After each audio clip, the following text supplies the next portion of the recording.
look, we didn't know where this photo was. This was in the album, and I again, crowdsourcing history, I put it up on Facebook and said, does anyone know where this was? And look, within minutes of me doing that, people had come back and said, that's Tufu Tafui, on the end of, near Filoialii. Yeah. Hands up.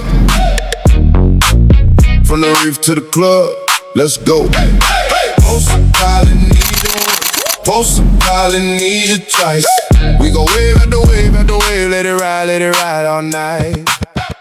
Tony is a writer, historian, photographer based in Auckland with a deep connection to Samoa. His work lives in a space most people don't see, but without it, a lot of our history would quietly disappear. That raises a real question. Who gets to tell our story? Because much of our history wasn't written by us. So today, we're going to sit in that space between what's recorded and what's been lived. So without further ado, welcome, Tony. Welcome. Hello, Tony. Welcome. Malo Sukua, Leaso Filoialii. A great pleasure to be here and to talk to people from the America's most famous state, shall we say? Not really that famous, but especially where all the beef is at. It's all about the state. All the beef. And all the 10-gallon hats are at. Right? Right. But there's a debate whether Auckland, New Zealand's steak is better than Texas. So I don't know. I haven't really tried. Yeah, well, it's pretty good here. I'm not a vegan or a vegetarian, so I can say it's pretty good here. But I haven't done a comparative test. Oh wow, sounds like a challenge for you, Tony. Well, let's get started. Tony, thank you so much for taking the invitation to be on our podcast. It's an honor to have you on here. Before we get into the work, who is Tony Brunt? Who are you as a person, and what shaped you early on? Well, I was brought up in New Zealand. My dad came from Samoa. He was half Samoan, and he spent his early years on Savaii at a plantation behind Safotu called Matapo'o. And that had been bought by Granddad from a deceased estate of a German count, Werner von Bülow, who died around 1910. So Dad spent his early years there. Then they moved to Apia, and then he came to New Zealand for education to the Maori Agricultural College, which was a Mormon institution in behind Hastings. And then later he married a Kiwi, my mother, Joyce, who was of English, Scottish, Irish descent. But I was really brought up in a Palangi environment here in Auckland. And Dad did not talk much about Samoa, sadly. He really adopted the Kiwi way. And so when he died in 1971, I was really quite curious. I really wanted to get to know him. And so it really involved me going back to Samoa, talking to my auntie, who had stayed behind when all her siblings came to New Zealand and to America. And so, look, I really give my dad credit for my deep interest and curiosity about Samoa, Samoan history, Samoan culture, because he never talked about it.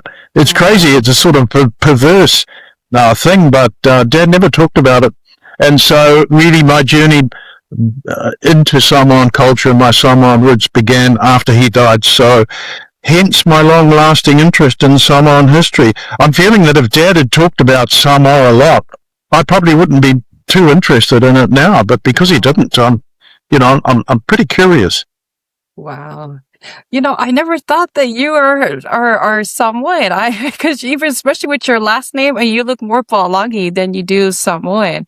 That's pretty interesting. You probably get that a lot too. Yeah, great granddad Charles Mallow Brunt came to Samoa in the 1860s and settled on Savaii. I tell you what, there were not many Palangi on Savaii in the 1860s. He settled at Whangamalo and had a family, married a Samoan from Lano, and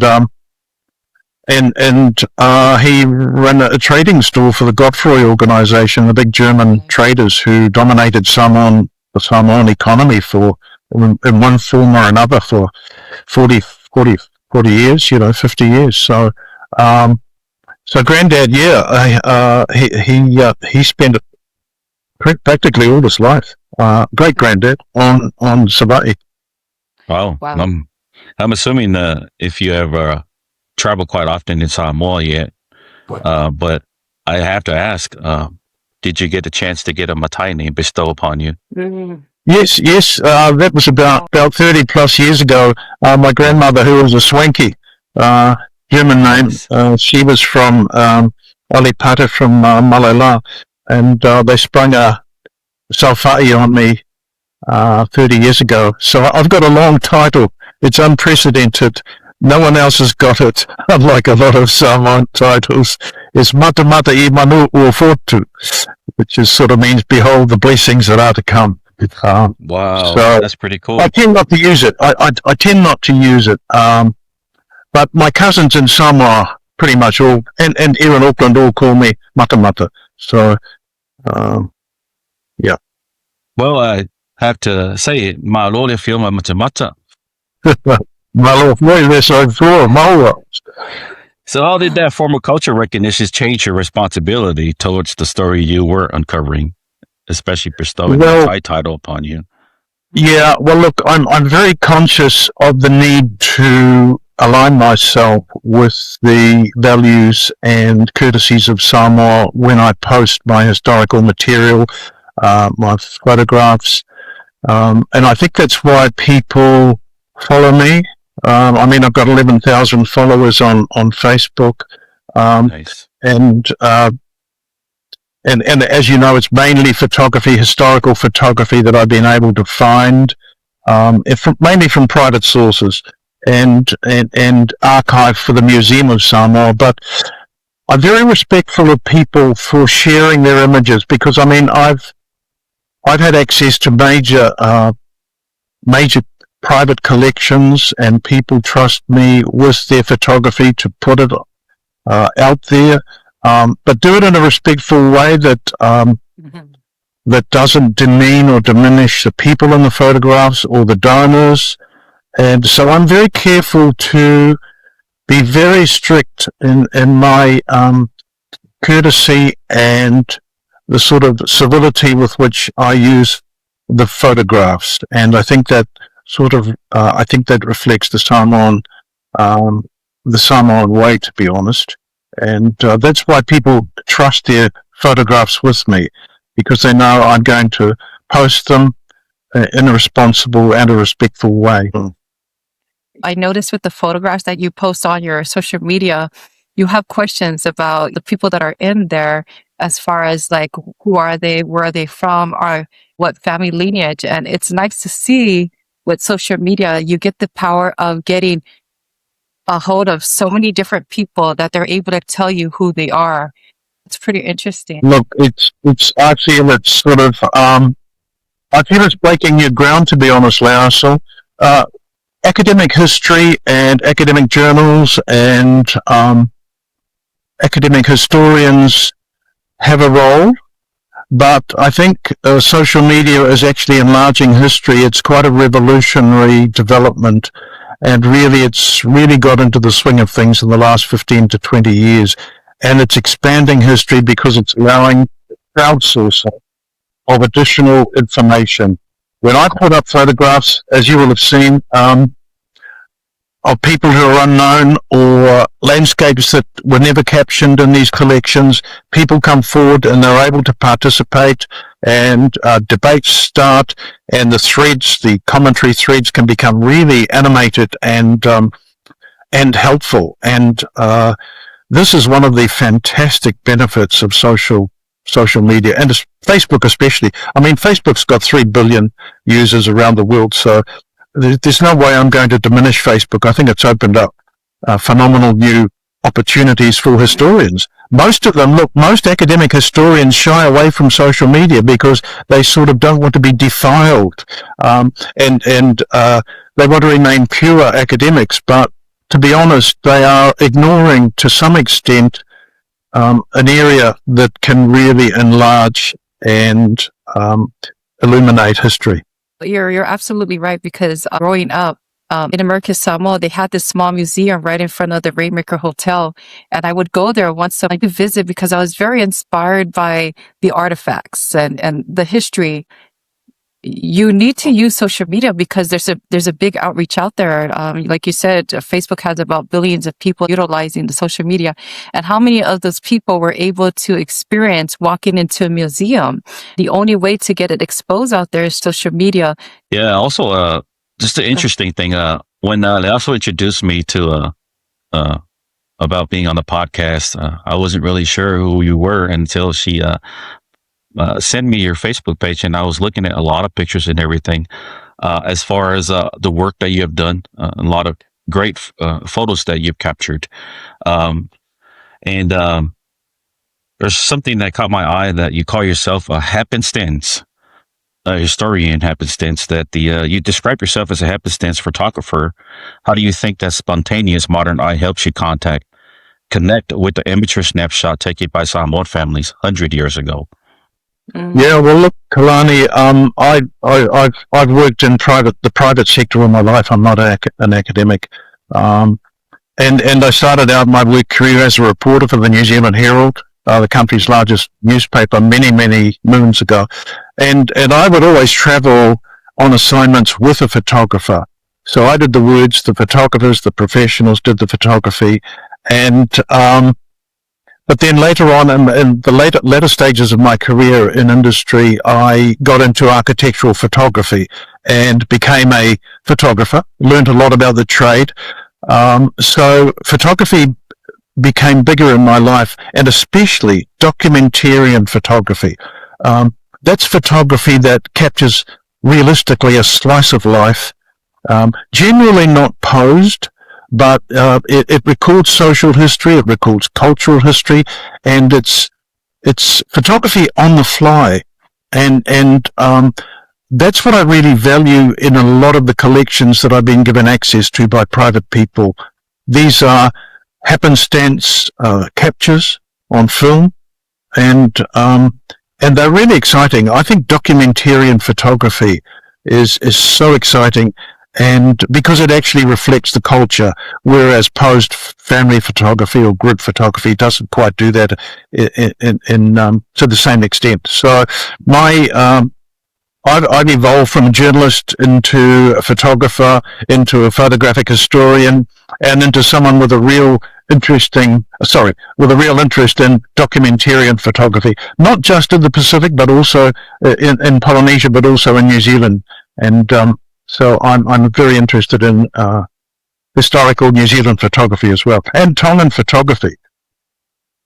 Nice. Thanks for answering that. Do you prefer to let the narrative unfold naturally? Let's just say that when you're in the process of taking the photo, do you let that unfold naturally before you even prescribe in your own perspective before you take that photo? Or when you go back and look at that photo, do you change that narrative in your own ways? I let it happen as it happens, but I also you have to plan ahead. Like I was in Samoa a couple of weeks ago, and we held a historical church service, the Methodist Church in Malemalu on the south coast, in an old ruin of the church that they'd used 50, 60 years ago and had since fallen into disuse because the village moved. So they were going to do a candlelit parade walking down from the current village to the old springs where they'd always drank and bathed, and then a memorial service in the ruin of the old church. It was a fantastic opportunity, but I always think ahead when I'm doing my expeditions where I'm going to place myself, the likely shots that are going to be coming up. So I'm not into just historical photography, as you know. I'm into documentary and current photography in Samoa. And also you've got to be awake for shots that are going to unfold, and suddenly you'll see a shot. I need to take that because it's such a good capture. And like we had a Leo Tofanga at Malemalu 6 months ago, and that was we had to disinter five graves and move them 300 meters up the road. And it's like a new reburial. it's got a lot of Samoa going on with it, a lot of ceremonial and a lot of speeches. But so I had to really pre-plan that. We began that at dawn, and we had boys from the village disinterring the remnants, and it was a phenomenal opportunity to actually get photography of a really photographed event in Samoa, Leo Tōwhanga. And one of the great regrets is that I didn't have my camera right on my chest, ready to pull up at like within 1 or 2 seconds, because it was a fabulous shot, and I actually wrote about it on Facebook. On one of the graves, there were 6 or 7 people just on the far side of the grave. I was on this side, and they were all staring down into the grave that had been opened. And it was a phenomenal capture, like the Iwo Jima picture of these guys just frozen. And I missed it because suddenly someone moved in front of me. I needed to get my camera up like within 1 to 2 seconds. You've got to be that aware, and that really in cultural events especially. Wow. I could imagine that moment you wanted to capture it, but it didn't get a chance. But at the same time, I'm pretty sure that you probably wrote a great story about it that everybody can actually picture that in their mind of how that you can describe that very pretty awesome classic moment. And I don't know, Leaso was showing some pictures. I had to ask her to see if she would share the PDF. A lot of pictures that were captured in some of the photos. May I ask, were most of those photos captured by yourself, or was it some of the photos that you got it from the archive photo folders? Or Well, obviously, my historical photography I've got from private people, ordinarily all around the world, and some massive albums. Of course, I've actually gone in and photographed myself and taken my scanner to people's houses and annoyed them for a day or two, sitting at their dining table and I was scanning their albums. But people overseas have also shared through WeTransfer or Dropbox. They've shared, look, this image here that you've just put up, that's what actually got me into this whole journey 20 years ago. Wow. I've got a distant cousin who she's passed on now, whose father was a German settler in Samoa in the early 1900s, Werner Sasse, and that's him standing on the far right. I didn't know that for 10 years until I got comparison photos from the same shoot. But this photo got me in because I thought it was a fantastic piece of documentarian photography, settlers and Samoans, and I saw this in her album. I was writing the Brunt family history in the early 2000s, and I went round to her place. I said to Agnes, "Can I come round and scan what you've got, because I want to put it in the Brunt family history?" And she said, "Come round," and I did, and then I saw her photographs from her German father and from the German period, and I thought, wow, these are really good. We need to get more of these out there. There must be so many people out there who've got amazing photography in private albums, and we need to actually get this digitized before, in case they pass on and their children are not interested, and the albums end up in a rubbish skip in the house, outside the house when it's being cleaned out. So that's what really drove me. Now, this photograph really inspired me, and so I scanned all of the photos that Agnes had, and I wanted to try and identify who the people were in this photo. Now, she had no idea who any of these people were, and it took me another 10 years. So I thought, I'm going to drill down into Samoan history, Samoan photographic history, etc., and try and find out who these people were. But it took me about 10 years to find out who a lot of these people were. And the young lady in profile, dancing and smiling, is a young woman. I thought it was Aggie Gray, and so I drilled down into Aggie's history. But it turned out we're pretty sure it was a young woman called Anna Maria Stowers, who died in the 1920s. She died quite young. And that's Agnes's father. Yeah. From the companion photos we got, that's Agnes's father on the right, another German beside him called Hans Kerner, and a few other people there. I love this guy playing the banjo. Now, look, that photo took me 30 hours to restore. It Wow. was covered in small spots. I know how to do edit in Adobe Photoshop, and it took me 34 hours to get rid of all the small spots in this photo.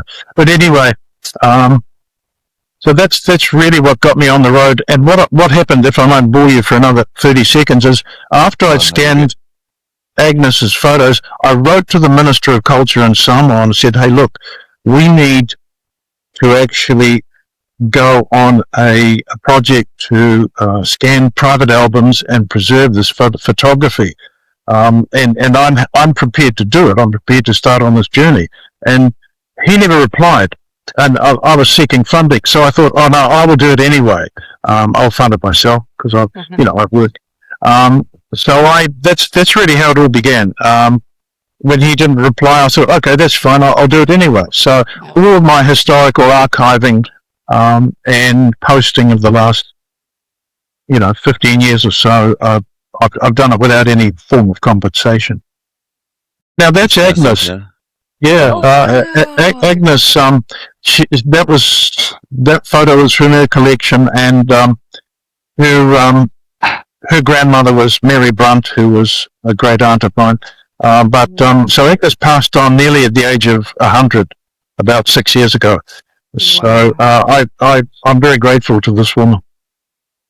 So she had the pictures for you. She did. Wow. She had the pictures, and she let me annoy her for some days, sitting in her lounge, scanning her albums. Wow.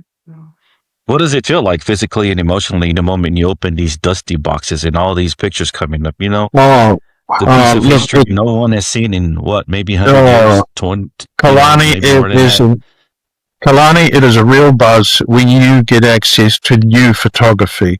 Obviously, there's lots of photography in public collections and archives and that, and that's good. But when you come across private albums and there's amazing photography, it's a real buzz for me, and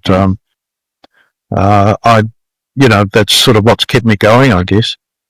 Wow. I mean, for the time that you put in as far as like trying to get these pictures come to life with none of any contributions or anything coming through. Yeah. I can just imagine the mixed emotions that go through your mind.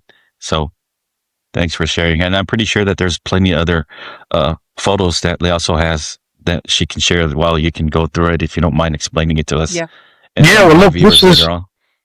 Yeah, I mean, every now and then you come across a phenomenal acquisition, and I was online some years ago, and about 2015, and a woman, I put up a photo gallery, an exhibition online for the Museum of Samoa. It was about 400 or 500 photos in the end, and someone commented from Europe and inferred that she had photography from Samoa. So, I circle around like a vulture when I hear things like that, and I swooped, and it turned out Gessa Akamanola was her name. Gessa, a woman of mature years in Holland. She was from Germany, and her grandfather had been the last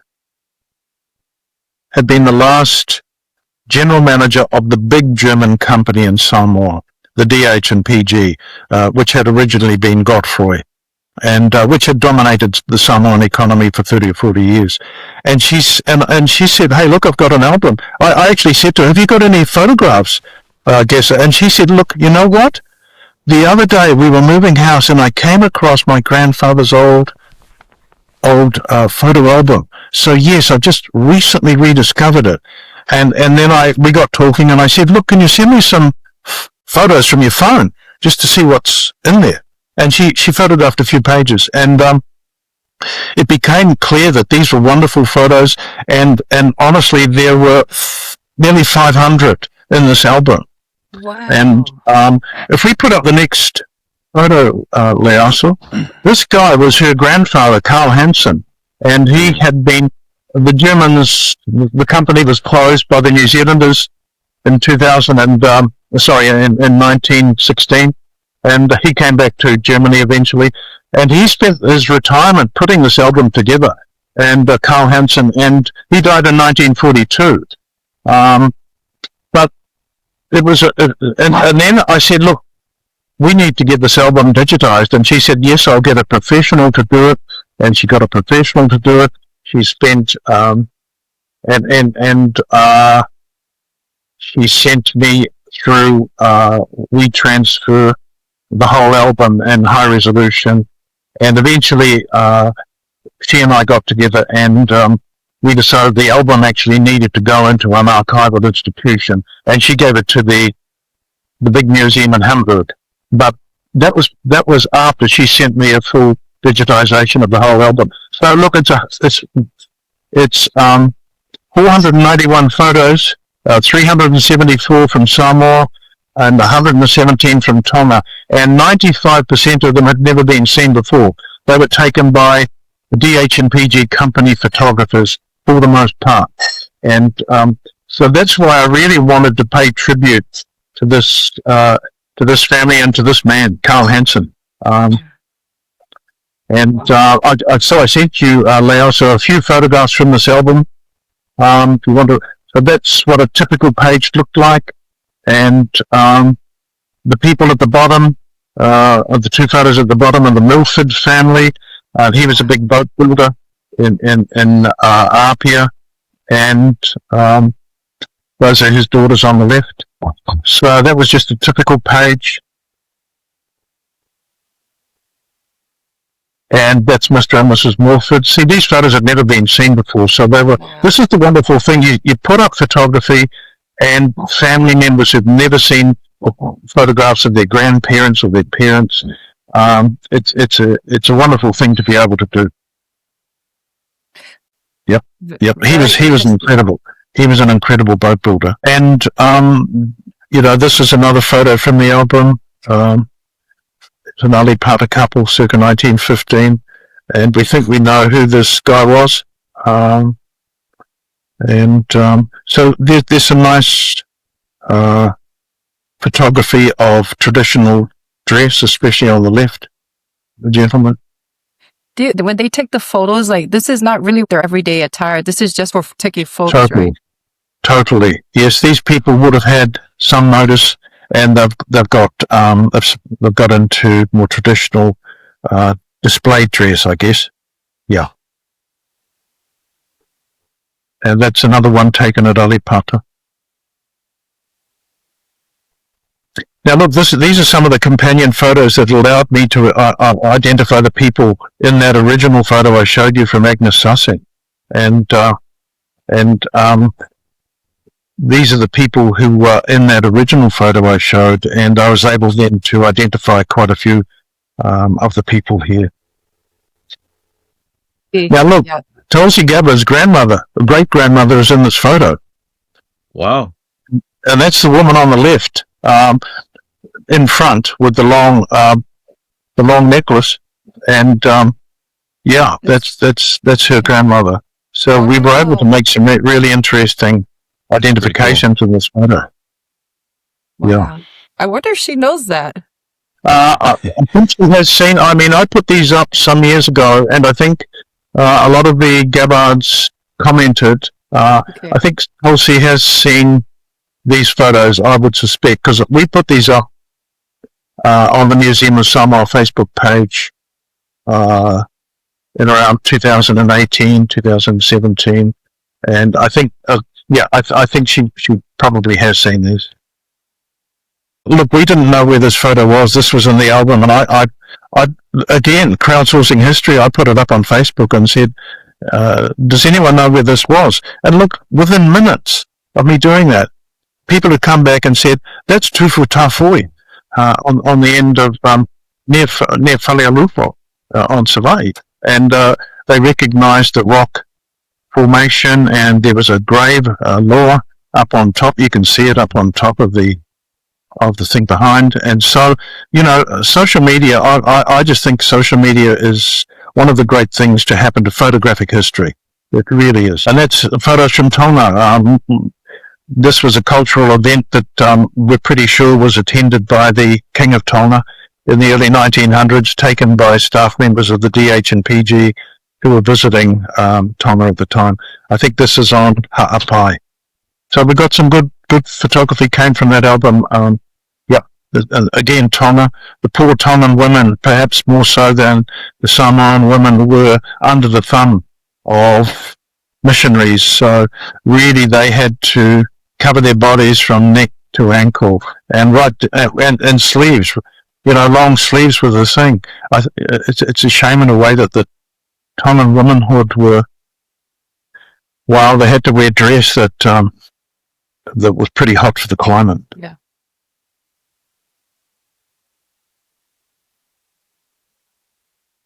The guy on the left, I think, giving some notes. Now look, giving some money, and the guy on the right probably doing the same, making a donation. But the next photograph, Leaso, is of the Solf family collection. When I was in Germany, I was nearly 2 years ago, I was artist in residence at Bremen University for 2 months with my wife. And when I was giving a speech in Munich, I befriended Caspar Solf, who was a grandchild of the German governor of Samoa, the first German governor of Samoa, Wilhelm Solf. And we got talking. We formed a great friendship. We had actually been in contact online, but we met face to face. And then about 7 months ago, I said to him, "Look, who's got the Solf family photography?" I actually thought it was in an institution, and so had never really pushed any member of the Solf family for their collection. And Caspar told me, he said, "Look, my sister Gabrielle Mylard in Switzerland has got all the albums from Governor Solf and his grandmother, who'd been in Samoa from 1900 to 1910." And he said, "She's got all the albums, and I'll try and get them." And so he got them down to Munich, and my friend, who's a curator at the big museum, the Museum Fünf Kontinente at Munich, Hilke Totorora, she digitized the whole thing, and so suddenly we've got a collection with nearly 1,000 photographs from these albums, and I've been releasing quite a few of the better shots over the last 4 or 5 or 6 months, and so it's great where curiosity can lead. And these are albums that would never have been digitized. Well, it amazes me. It amazes me how the photos are well kept, and it's not like you could tell with the paper how it's been placed in there. It's not. I don't know. When you open it, did it feel like it was moist and damaged by air?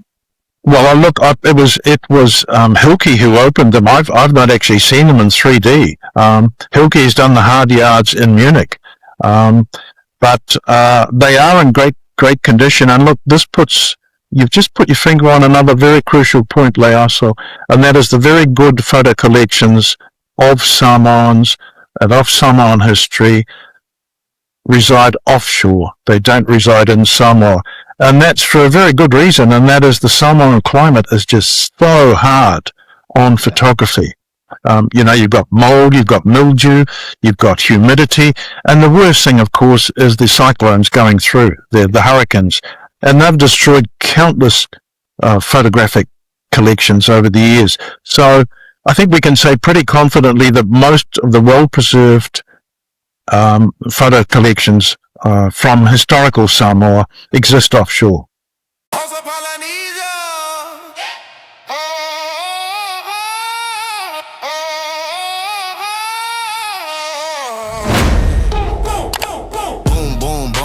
Shake, silent fever, wave riders, lava rivers, no deceiver. Baseline thumping, sharp cuts like cleavers. Coconut shell drumming, heartbeats running, tiki torches burning, the nights be